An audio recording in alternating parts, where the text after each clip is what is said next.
નમસ્કાર મિત્રો, સ્વાગત છે બધા મિત્રોનો અમારી યુટ્યુબ ચેનલમાં। તો 22/3/2026ના સોના ચાંદીના બજાર ભાવ કેવા રહ્યા તે વિશેની માહિતી જોઈએ તે પહેલા જે પણ મિત્રો નવા છે તે ચેનલને સબસ્ક્રાઇબ કરી લેજો અને ફેસબુકમાં જે પણ મિત્રો માહિતી જોઈ રહ્યા છે તે ફેસબુક પેજને પણ ફોલો કરી લેજો। સૌપ્રથમ વાત કરીએ ચાંદીની બજાર આજે કેવી રહી તે બાબતે, તો 1 ગ્રામ ચાંદીનો ભાવ જોવા જઈએ તો 245 રૂપિયા, જ્યારે 8 ગ્રામ ચાંદીનો ભાવ આજે 1960 રૂપિયા, 10 ગ્રામ ચાંદી 2450 રૂપિયા, 100 ગ્રામ ચાંદી 24,500 રૂપિયા અને કિલો ચાંદી આજે 2,45,000 રૂપિયા સુધીના ભાવ રહ્યા હતા। તો મિત્રો ખાસ કરીને ચાંદીની બજારમાં આજે પ્રતિ 1 કિલોએ ફરી એકવાર જોરદાર કડાકો થયો હતો અને 10,000 રૂપિયાનો ઘટાડો જોવા મળ્યો હતો।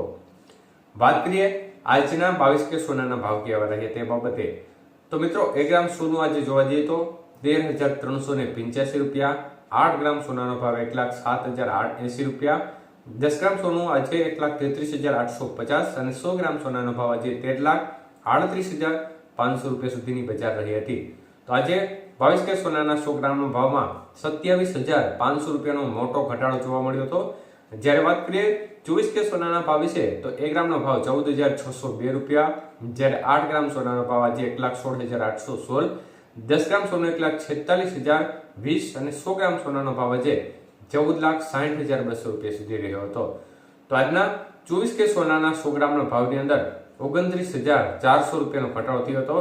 જ્યારે વાત કરીએ 18K સોનાના ભાવ વિશે, તો મિત્રો 1 ગ્રામ સોનાનો ભાવ આજે જોવા જઈએ તો 10,953 રૂપિયા, 8 ગ્રામ સોનાનો ભાવ આજે 87,624 રૂપિયા, 10 ગ્રામ સોનું 1,09,530 રૂપિયા અને 100 ગ્રામ સોનું આજે 10,95,300 રૂપિયા સુધી રહ્યું હતું।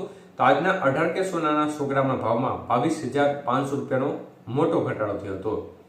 તો મિત્રો સોના ચાંદીની બજારમાં જબરજસ્ત કડાકો આજે પણ જોવા મળી રહ્યો છે, કારણ કે ચાંદીની બજાર એક સમય એવો હતો કે 4 લાખ રૂપિયાની સપાટીને પાર કરી ગઈ હતી, પરંતુ ત્યારબાદ સતત બજારમાં એક પ્રકારે ઘટાડા તરફી વલણ જોવા મળ્યું અને બજાર હવે 2,50,000ની અંદર આવી ગઈ છે। મતલબ કે લગભગ 1.5 લાખ જેટલો કડાકો જે હાઈ લેવલની સપાટી હતી ત્યાંથી જોવા મળી રહ્યો છે અને સોનાની બજારમાં પણ તે પ્રકારની સ્થિતિ જોવા મળી રહી છે। રેકોર્ડ તેજી બાદ ફરી એકવાર માહોલ છે તે સતત ઘટાડા તરફી જોવા મળી રહ્યો છે। બજાર છે તે સતત એક ધારી ઘટી રહી છે અને સામાન્ય વર્ગને આપણે આશા રાખીએ કે હજી મોટો ઘટાડો થાય તો ચોક્કસપણે રાહત મળી શકે છે।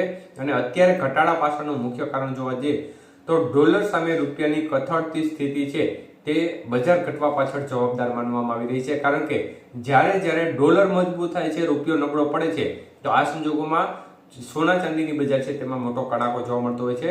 તો અત્યારની સ્થિતિ જોવા જઈએ તો ડોલર સામે રૂપિયો છે તે ખૂબ જ નબળી સ્થિતિમાં જોવા મળ્યો છે અને હવે 94 રૂપિયાને પાર કરી ગયો છે। મતલબ કે અત્યાર સુધીના ઇતિહાસમાં સૌથી નીચલા સ્તરે રૂપિયાનું મૂલ્ય અત્યારે જોવા મળી રહ્યું છે। ધન્યવાદ।